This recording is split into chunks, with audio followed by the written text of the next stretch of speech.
Hello guys, welcome back to my channel. চলে আসার মতন একটা ভিডিওর সাথে। আজকে শনিবার, তো বুঝতে পারছি না কী রান্না করব। ফ্রিজে অল্প একটু পনির ছিল, তো পনির আলুর তরকারি রান্না করব।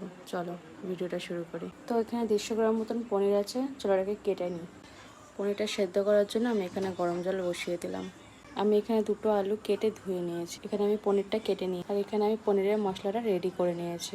এর মধ্যে চালমগজ, পোস্ত, আদা, লঙ্কা, কাজু বাদাম আছে। এটাকে আমি ভালো করে পেস্ট করে নিয়েছি। এখানে আমার জলটা গরম হয়ে গেছে পনিরটা সেদ্ধ করার জন্য। এটা আমি নামিয়ে নেব। পনিরটা ভাজার জন্য আমি এখানে কড়াইটা বসিয়ে দিলাম। কড়াইটা গরম হয়ে গেছে, এবার আমি এর মধ্যে পরিমাণ মতন তেল দিয়ে দিচ্ছি।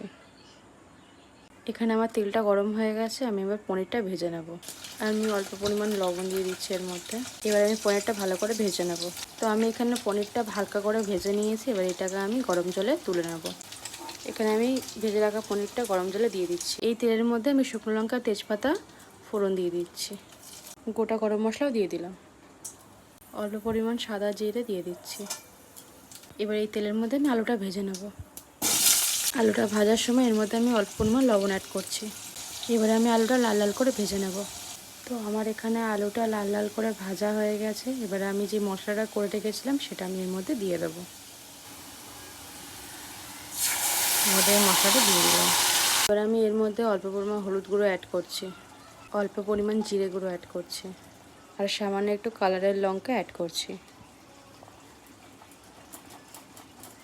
এবার আমি এটাকে ধিনে আঁচে কষিয়ে নেব আলুটা সেদ্ধ হওয়া অবধি। তো আমার এখানে আলুটা সেদ্ধ হয়ে গেছে, মশলাটাও কষানো হয়ে গেছে। আমি এই ভেজে রাখা পনিরগুলো জল শুদ্ধ দিয়ে দেবো কড়াইতে।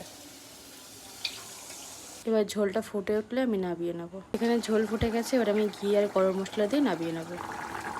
এখানে আমি অল্প পরিমাণ ঘি দিয়ে দিলাম, আর সামান্য পরিমাণ গরম মশলা দিয়ে নামিয়ে নেব। তো এই পর্যায়ে আমার তরকারিটা হয়ে গেছে, চলো নামিয়ে নিই, তারপর আসছি। তো আমার এখানে পনির আর আলুর তরকারি রেডি হয়ে গেছে। তো গাইস, তোমরা এইভাবে রেসিপিটা ট্রাই করে দেখো, আশা করি ভালো লাগবে। তো আমার ভিডিওটা যদি ভালো লেগে থাকে লাইক, কমেন্ট, শেয়ার আর সাবস্ক্রাইব করে দেবে। দেখা হচ্ছে নতুন একটা ভিডিওর সাথে।